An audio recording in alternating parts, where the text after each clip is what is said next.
Romains chapitre 8, le verset 1er. Il est écrit, il n'y a donc maintenant aucune condamnation pour ceux qui sont à Jésus-Christ. Il n'y a donc maintenant aucune condamnation pour ceux qui sont en Jésus-Christ. Deuxième portion des Écritures, c'est dans 1 Jean, la première épître de Jean, chapitre 3, chapitre 5. Nous allons lire du 9e au 13e verset. 1 Jean 5, 9 à 13. Si nous recevons le témoignage des hommes, le témoignage de Dieu est plus grand. Car le témoignage de Dieu consiste à ce qu'il a rendu témoignage à son Fils. Celui qui croit au Fils de Dieu a ce témoignage à lui-même. Celui qui ne croit pas à Dieu le fait menteur, puisqu'il ne croit pas au témoignage que Dieu a rendu à son Fils. Et voici ce témoignage. C'est que Dieu nous a donné la vie éternelle et que cette vie est dans son Fils. Celui qui a le Fils a la vie. Celui qui n'a pas le Fils de Dieu n'a pas la vie. Je vous ai écrit ces choses afin que vous sachiez que vous avez la vie éternelle, vous qui croyez au nom du Fils de Dieu. Amen. C'est depuis un certain moment de dimanche passé où nous avons été bénis par un message très précieux de la part de révérend fidèle qui nous a fort bénis et qui nous a amenés encore à la base de la vie chrétienne. Et qui est à la base, ce qui est à la base de la vie chrétienne, c'est notre salut. Nous a parlé de notre histoire avec Dieu, mais aussi de l'histoire de Dieu avec l'humanité.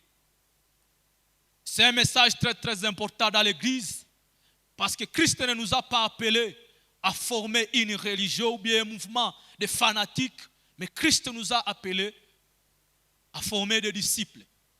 Et tout disciple doit avoir comme base le salut. C'est dans cette même optique que nous allons continuer avec ces enseignements où aujourd'hui il a plu au Seigneur de nous parler aujourd'hui sur le thème l'assurance du salut. L'assurance du salut. Qu'est-ce que l'assurance du salut? L'assurance du salut, c'est la conviction intérieure que je suis sauvé, que Dieu m'a pardonné et m'a donné la vie éternelle. Je répète cette définition. L'assurance, c'est la conviction intérieure que je suis sauvé, que Dieu m'a pardonné et il m'a donné la vie éternelle.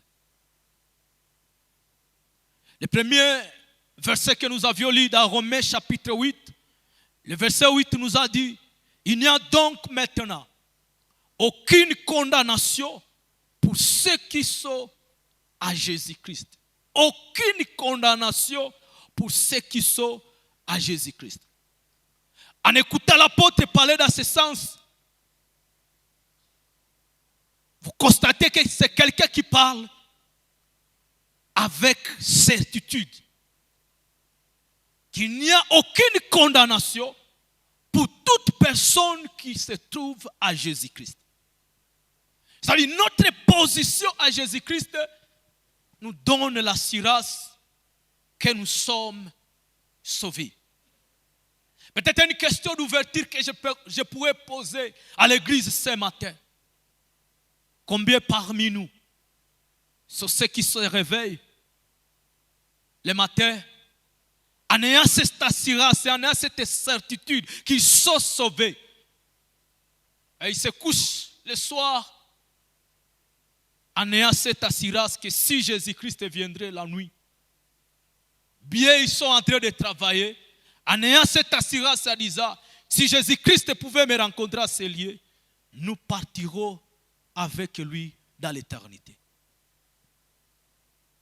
Combien sont au milieu de nous peuvent avoir cette certitude que si Christ viendrait cette journée, nous allons partir directement avec lui.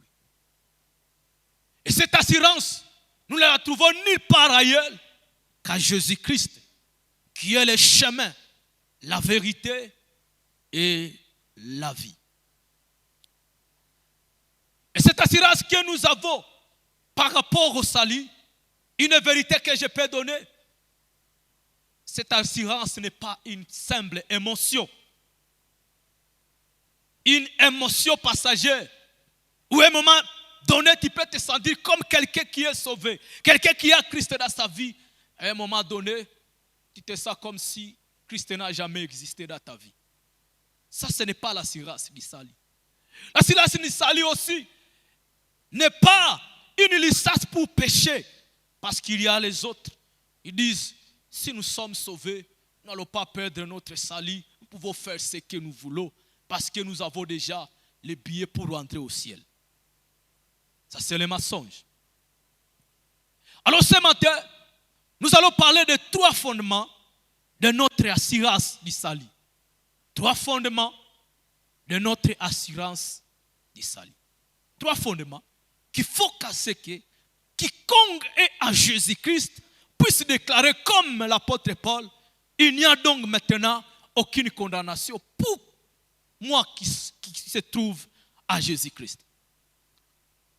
La première assurance que nous avons de notre salut, c'est la parole de Dieu.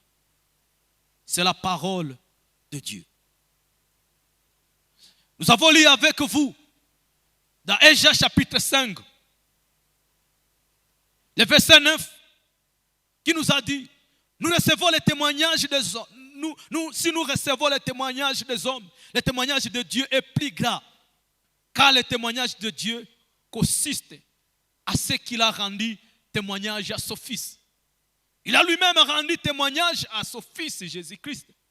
Et le verset 10, il a dit, celui qui croit au Fils de Dieu a ce témoignage à lui-même. Le témoignage que Dieu a rendu à son Fils en disant, voici mon Fils bien-aimé à qui j'ai mis toute mon approbation. Et nous avons ce témoignage à nous-mêmes. Celui qui ne croit pas à Dieu, il fait de Dieu les menteurs. Celui qui ne croit pas à ses fils, celui qui ne croit pas à ce témoignage, à ce Christ lui-même, qui est ce témoignage de Dieu, il fait Dieu menteur. Puisque Dieu lui-même a déclaré en disant, il est son fils. Et si tu ne crois pas à ses fils, c'est comme si tu considérais Dieu comme menteur. Et le verset 11 nous dit, et voici ce témoignage, c'est que Dieu nous a donné la vie éternelle. À travers Christ, Dieu nous a donné la vie éternelle. Si vous essayez de lire Jean 3, chapitre 16. Quiconque croit à lui ne périsse point, mais qu'il ait la vie éternelle. Le verset 12. Celui qui a la vie, celui qui a le Fils a la vie. Celui qui n'a pas le Fils de Dieu n'a pas la vie. Celui qui a le Fils a la vie. Celui qui ne croit pas à ses fils, il n'a pas cette vie. Parce qu'en dehors de Christ, nous n'avons pas la vie. C'est lui la vie. En dehors de lui, c'est la mort. En dehors de lui, il n'y a pas la vie. Et quiconque a ses fils, il a cette vie. Et si la parole de Dieu est ce qui nous donne l'assurance de dire que nous sommes sauvés. Nous n'imaginons pas que nous sommes sauvés. Non, c'est la parole qui nous dit, celui qui a ses fils a la vie. Et celui qui n'a pas ses fils n'a pas la vie.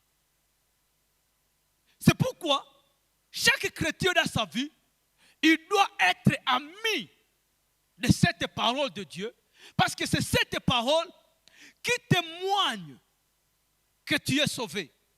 En dehors de cette parole, toute imagination du salut serait vaine. C'est cette parole qui nous confirme dans Jean chapitre 1er, le verset 12, en disant, il est venu chez les cieux, mais les cieux ne l'ont pas accueilli. Mais à tous ceux qui l'ont accueilli, il a donné le pouvoir de devenir enfant de Dieu. Je suis enfant de Dieu parce que c'est la parole de Dieu lui-même qui me le confirme que je le suis. Mon identité est définie par cette parole, que je ne suis plus n'importe qui, je suis enfant de Dieu. Et si quiconque est sauvé et rejette cette parole, il risque sa foi dans la mesure où nous sommes dans un siècle où l'on écoute beaucoup. Chacun vient avec sa théologie, chacun vient avec sa philosophie, chacun vient avec ses arguments, chacun vient avec ses passés. Au milieu de tous ces passés, au milieu de tous ces arguments que nous pouvons écouter de ce monde, qu'est-ce que nous dit la parole par rapport à notre vie? Malheureusement, nous avons aujourd'hui plusieurs qui ont mis cette parole de Dieu à côté, au point de l'oublier. Ils aiment beaucoup écouter ce qui vient de l'extérieur, mais ils ne veulent pas sonder, ils ne veulent pas être amis de cette parole, afin que cette parole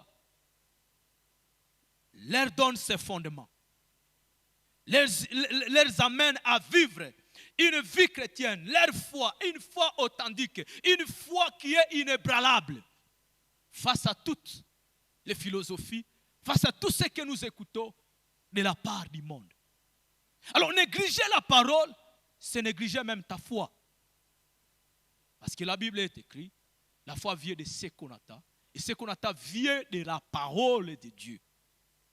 Et il nous a déjà révélé cette parole.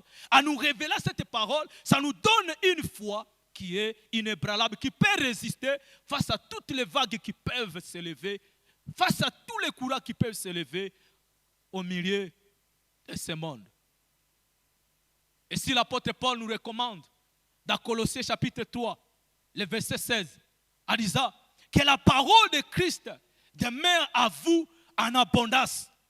Pourquoi la parole doit demeurer en nous en abondance? Parce que cette parole qui fonde notre foi, c'est cette parole qui nous amène à avoir une base solide, c'est cette parole qui nous donne cette identité en disant, nous ne sommes plus déjà de ce monde, mais nous sommes devenus enfants de Dieu. Ne négligez pas cette parole. On a vu plusieurs qui ont négligé cette parole et qu'ils ont voulu vivre, bâtir leur assurance du salut par rapport à leurs émotions. Ils ont fini par tomber et abandonner la saine doctrine pour se tourner vers les passés qui sont purement humains. Il y a même des gens qui doutent même de leur baptême. On voit les gens sortir de l'Afrique, dit-on qu'ils vont faire le tourisme au niveau d'Israël. Et lorsqu'ils arrivent vers le Jourdain, ils disent, nous avons vu le Jourdain, là où notre Seigneur a été baptisé. Baptisez-nous encore, rebaptisez-nous. On les rebaptise pourquoi? Ils disent, là où le Seigneur a été baptisé, moi-même je dois être rebaptisé dans ces journées afin d'avoir l'assurance d'aller au ciel. Cela prouve à suffisance que la personne ne comprend même pas ce qu'il est. Cela prouve à suffisance que la personne ne comprend même pas son identité. Comment tu peux te faire rebaptiser dans les journées, croyant que c'est là maintenant que ton salut vient de devenir complet? Ça, c'est l'utopie. Face aux manipulations qui se lèvent,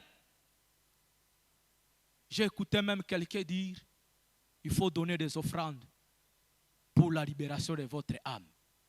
On a appelé ça Sadaka et Ukombozi. Et les gens ont pris des enveloppes.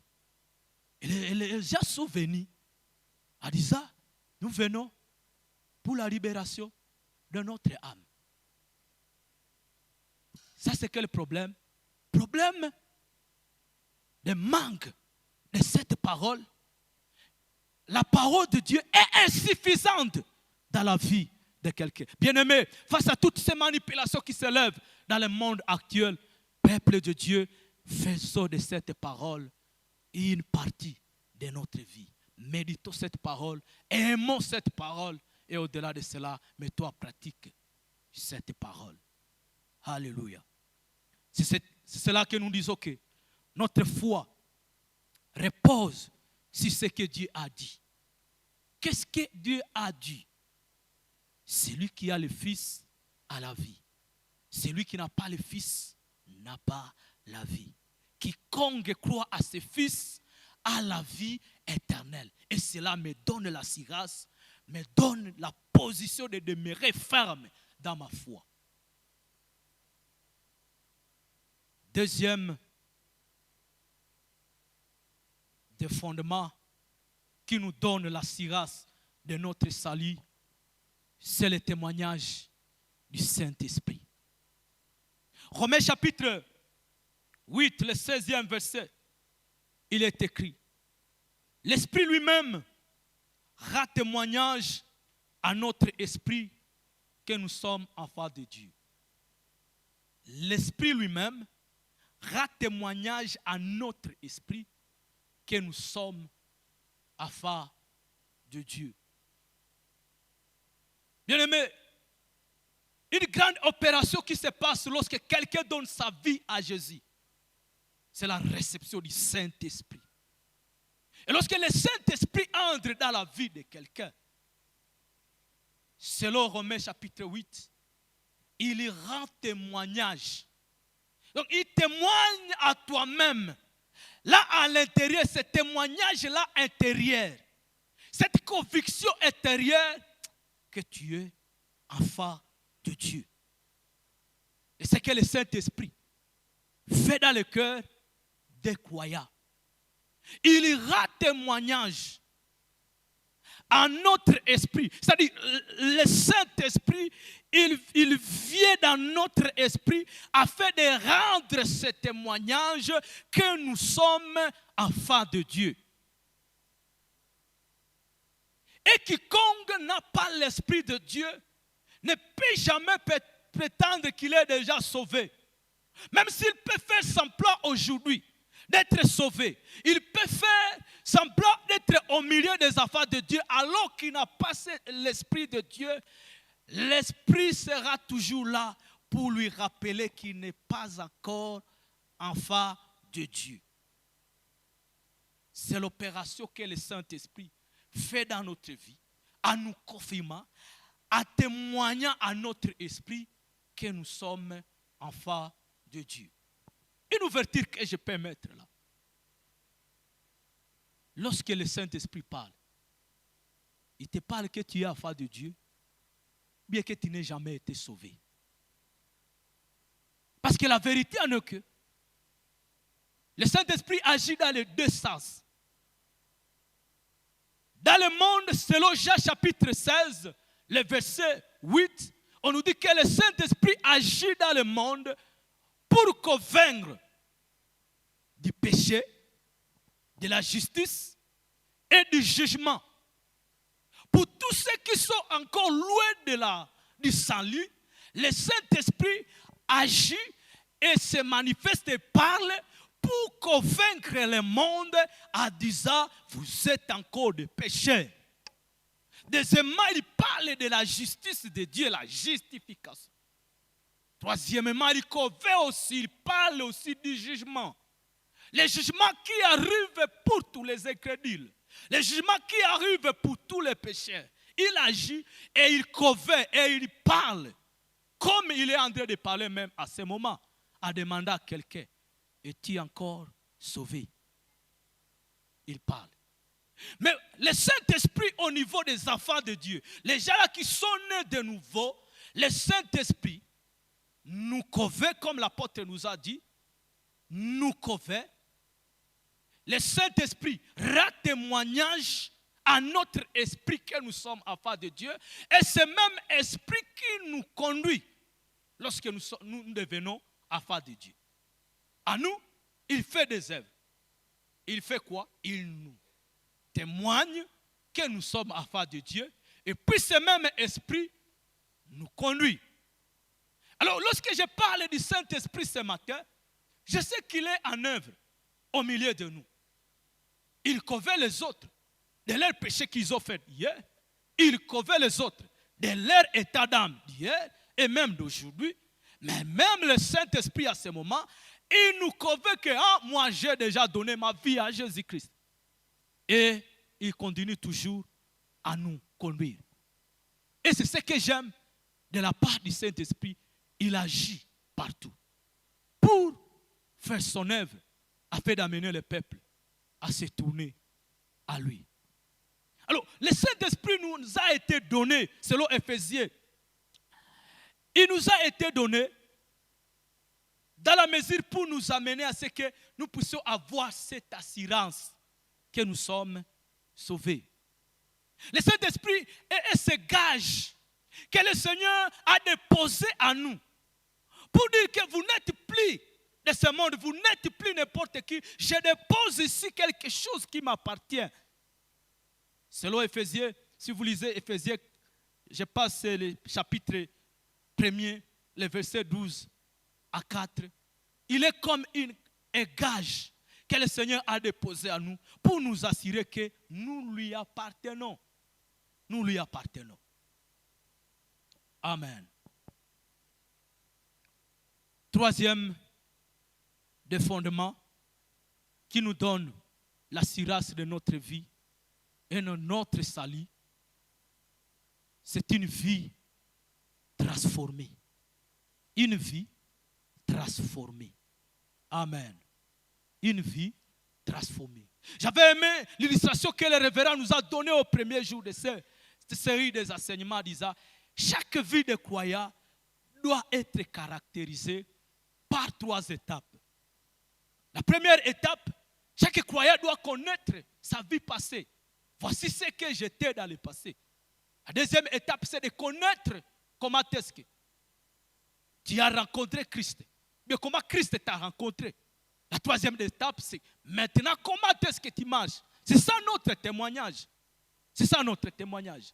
Et en parlant d'une vie transformée, nous voulons tout simplement nous rappeler ce passage de 2 Corinthiens chapitre 5, le verset 17 qui nous dit « Si quelqu'un est en Christ, il est une nouvelle créature. » Si quelqu'un est en Christ, la localisation, nous avons notre position. C'est comme si notre vie est maintenant cachée à Christ. Et cette vie cachée à Jésus-Christ, l'apôtre Paul nous dit dans Galates chapitre 2, il nous dit, ce n'est plus moi qui vis, mais c'est Christ maintenant qui vit à moi. Amen. Parce que je suis en Christ, ma vie est cachée à Christ. Ce n'est plus moi qui dois être manifesté, mais c'est Christ qui doit maintenant être manifesté. Le témoignage d'une vie transformée. Bien-aimé, le salut ne laissera personne indifférent. Non, non. Le vrai salut, si tu t'es bien converti vraiment, tu ne resteras pas la même. Il y aura un changement. Et ce changement-là doit être radical. Ce changement-là doit être visible. Même si le salut ne dépend pas de nos œuvres. Mais le salut doit porter quoi? Doit porter les fruits. Nous devons voir que quelqu'un était comme ça auparavant. Mais maintenant il vit comme ça. Et si ce changement ne se manifeste pas, on doit douter de votre salut. Il faut douter de ce salut. Il faut douter de ce salut. J'aimais et bien aimé avec qui nous partageons. Je le conduisais dans la voie du Seigneur. Et à un moment donné, on s'est arrêté à dire, ok, on doit passer maintenant dans une autre étape de votre salut.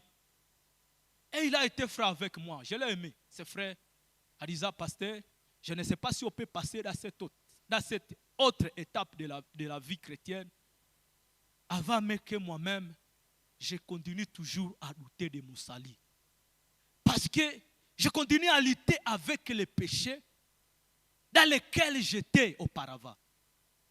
Je n'ai pas encore remarqué un changement vraiment dans ma vie. Parce que c'est comme si ma vie du passé est toujours la même comme ma vie d'aujourd'hui. Il était dans l'alcool, il était dans l'impudicité, il était aussi dans le vol. Alors il a dit, pasteur, à quoi ça sert de passer dans une étape très, très supérieure alors que notre base a encore des doutes. Notre base a encore des situations qui ne marchent pas. Es-tu sauvé? Et si tu es sauvé, pourquoi dans ta vie il n'y a pas le passé et le présent? Tu restes toujours le même comme Dieu. C'est Dieu qui doit rester le même. Toi, tu dois changer. Alléluia. Tu dois changer. J'aime un exemple que j'ai piqué ce matin dans Philémon, chapitre 1er, les versets 10 à 16. Nous allons lire ce passage et puis parler peu et nous allons prier. Philémon, chapitre 1er, c'est le chapitre. Nous allons lire les versets 10 à 16. Je t'ai pris pour mon enfant que j'ai engendré et t'as dans les chaînes, Onésime, qui autrefois t'a été inutile, mais qui maintenant est utile. Et à toi et à moi, je te le renvoie. Lui, une partie de moi-même. Le verset 13, j'aurais désiré les retenir auprès de moi pour qu'ils me servent à ta place, pendant que je suis encore dans les chaînes pour l'évangile. Toutefois, je n'aurais voulu faire ça ton envie afin que ton bienfait ne soit pas comme forcé, mais qu'il soit volontaire. Peut-être a-t-il été séparé de toi pour un temps, afin que tu le trouves pour l'éternité.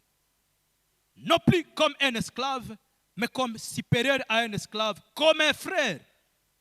De moi particulièrement et de toi, plus forte, soit dans la chair, soit dans le Seigneur. Amen. Ici, on nous parle d'un monsieur qu'on appelle Onésime. Onésime était un travailleur d'un monsieur qu'on appelle Philémon. Philémon, c'était un des disciples du Seigneur qui a été gagné par l'apôtre Paul. Et il était aussi ami. Je passe à l'apôtre Paul. À un moment donné, il avait ce travailleur qu'on appelle Onésime. Et la Bible ne nous dit pas ce qu'Onésime a fait dans l'entreprise ou bien dans la maison de Philémon. Parce que c'était Philémon le patron. Et Philémon ne va pas supporter le coup qu'Onésime va lui taper. Philémon va mettre Onésime dans la prison. Gloire à Dieu parce que Dieu fait toutes choses à connaissance de cause. Le même moment où Onésime est mis dans la prison, c'était le même moment où l'apôtre Paul aussi était emprisonné à Rome à cause de l'évangile. Paul était dans la prison, mais sa bouche n'était pas fermée. Il a continué toujours à parler de l'évangile. J'aimerais encourager un homme de Dieu présent à ce lieu. Même si tu passes par la souffrance, continue toujours à prêcher l'évangile. Ça, c'est une parenthèse que je vais mettre là-bas. Même dans la prison, Paul a gagné une âme. Quels sont ces chrétiens qui peuvent gagner même une âme à l'hôpital alors qu'eux-mêmes sont malades? Quels sont ces chrétiens qui peuvent gagner même des chrétiens au milieu de leur moment de tempête alors qu'eux-mêmes traversent par des moments de tempête, mais ils gagnent quand même des âmes. Nous voulons de tels chrétiens. Paul l'a fait dans sa prison. La prison n'a pas empêché à ce que Paul parle de l'évangile. Et il a gagné ce messieurs qu'on appelle Onésime. A gagné Onésime à Christ. Et ils ont demeuré quelques jours. En méditant et en essayant d'interpréter cette parole, vous allez constater que Paul a constaté une transformation radicale dans la vie de ce Onésime. On l'a jeté dans la prison, non pas parce qu'il était prédicateur de l'évangile, mais lui a été jeté dans la prison parce qu'il a commis des dégâts. Mais Paul a constaté une transformation. Et j'aime ce que Paul va recommander maintenant. Onésime auprès de son patron Philémon. J'aime cela. Ce que nous avons lu au verset 10, qui nous a dit, je t'ai pris mon enfant, que je t'ai pris pour mon enfant. Je t'ai pris pour mon enfant. Paul n'a pas honte d'appeler Onésime et Gaffer son enfant, parce qu'il y a une transformation que j'ai engendrée et t'as dans les chaînes. Qui autrefois t'a été inutile, mais maintenant est utile. Et à toi et à moi. Alléluia. Autrefois, ce Onésime était inutile à cause de ses bêtises. Autrefois, Onésime était inutile à cause de ces dégâts qu'il te faisait. Mais aujourd'hui, il était utile. Alléluia. Bien-aimés, lorsque nous recevons Jésus-Christ comme Sauveur et Seigneur, il ne nous amène pas seulement au ciel, mais notre salut, le salut vient restaurer aussi notre relation avec nos semblables.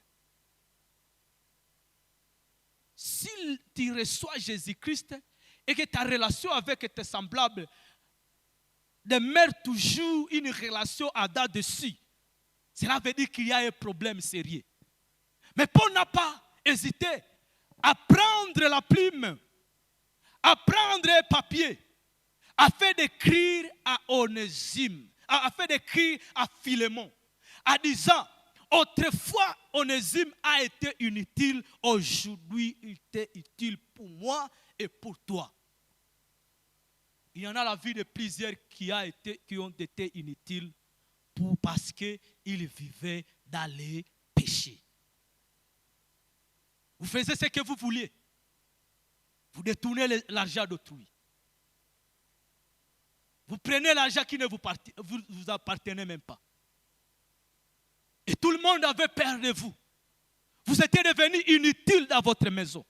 Vous étiez devenu inutile dans votre famille. Vous étiez devenu inutile, une personne à renvoyer dans cette entreprise.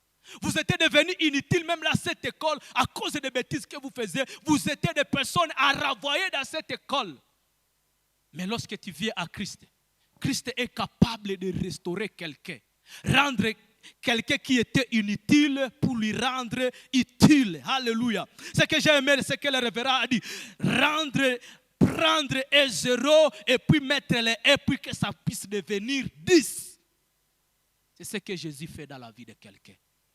Il te retire de l'inutilité pour faire de toi une personne utile. Où ta présence dans cette société maintenant sera une présence paix, ça sera une présence qui apporte la bénédiction au lieu d'être une présence qui détruit tout à son passage. Alléluia. Et il ajoute à dire, à partir de ce moment, je passe le verset. C'est le verset 16. C'est le verset 15. Peut-être a-t-il été séparé de toi pour état, afin que tu le retrouves pour l'éternité. Un temps, il a été séparé de toi. Afin maintenant que tu le retrouves pour l'éternité. Qu'il soit maintenant une personne utile pour ta vie. Qu'il soit maintenant un collaborateur proche. Le verset 16 nous dit, tu dois le recevoir non plus comme un esclave. Tu dois le recevoir non plus comme un esclave, mais comme supérieur à un esclave, comme un frère. Comme un frère bien-aimé. Il était inutile. Et bandit qu'on a renvoyé dans la prison. Mais maintenant, l'apôtre dit, à recevoir ce Onésime, tu ne dois plus la recevoir comme simple serviteur, mais comme supérieur à un serviteur, mais comme un frère. Un frère, il devient maintenant quoi? Une famille avec toi. Gloire au Seigneur. Combien c'est beau. Où on peut témoigner quelqu'un sans avoir de doute. Je me pose la question aujourd'hui. Si aujourd'hui tu peux recevoir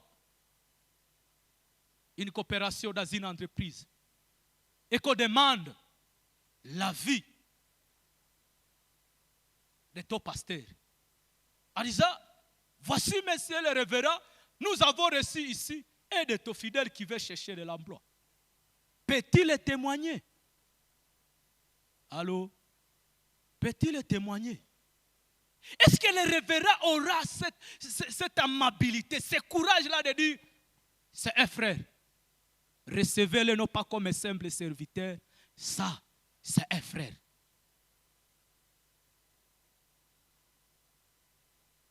Ou bien c'est une sœur bien-aimée à Christ. Parce qu'il a confiance à toi. Combien de fois la plupart d'entre nous n'ont pas ce témoignage? On a peur de témoigner.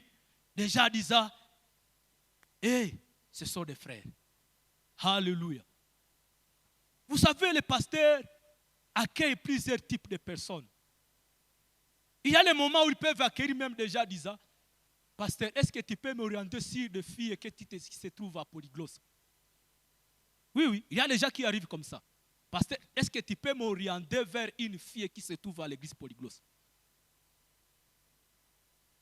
Et on a toujours maintenant tendance à faire quoi? Pour ne pas nous créer des problèmes et après en disant, pasteur, c'est toi qui m'as orienté vers cette. C'était déjà un problème. C'est déjà un problème dans l'église où on ne se fait plus confiance. Est-ce que tu as confiance à ce frère qui est à ta gauche et à ta droite? Nous avons confiance en nous vraiment. Si on peut venir offrir et puis tu laisses ton smartphone là-bas, tu as confiance que tu vas le retrouver. Ça c'est un problème dans l'église. Où on ne se fait plus confiance en disant, frère, où est que Wende? Pour ne pas se créer des problèmes. Quelqu'un te dit, cherche-moi un travail. Tu dis, si je recommande ce monsieur, après, il vient de tourner l'argent, ça va tomber sur ma tête et sur toute l'église. Voici le monsieur que tu nous as. Que Dieu nous pardonne vraiment. On doit avoir cette confiance. Écrire comme l'apôtre Paul a dit ça. Recevez-les maintenant comme un frère. Recevez-les comme une sœur. Aujourd'hui, nous avons tendance à douter même et à dire, est-ce que c'est notre frère dans la foi ou bien c'est une sœur dans la foi? Je doute encore. Je doute. Voilà les quelques phrases que le Seigneur a mis dans nos bouches ce matin. Pour vouloir interpeller la conscience de tout et chacun. Voilà les 3 témoignages que nous avons. Nous avons la parole qui ne trompe jamais. Parce que c'est tout ce que Dieu dit, c'est vrai. Nous avons le Saint-Esprit. Le Saint-Esprit qui ne te mendira jamais. En te donnant de fausses assurances, en te disant que tu es un enfant de Dieu. Et ce que tu ne l'es pas, il ne le fera jamais. 3e témoignage, c'est une vie transformée. Que nous venons aussi de lire. Et nous référer à la vie d'Onésime qui autrefois a été inutile, mais aujourd'hui, il est utile. Je veux à ce que tu ne sois plus inutile dans ta famille. Je veux à ce que tu ne sois plus inutile dans ton entreprise, dans ton école là, dans ton quartier là, mais que tu sois utile. Mais qui nous donne cette utilité, ce n'est pas par notre propre œuvre. C'est lorsque nous faisons la rencontre avec Christ, même que ce témoignage peut ressortir de nous-mêmes.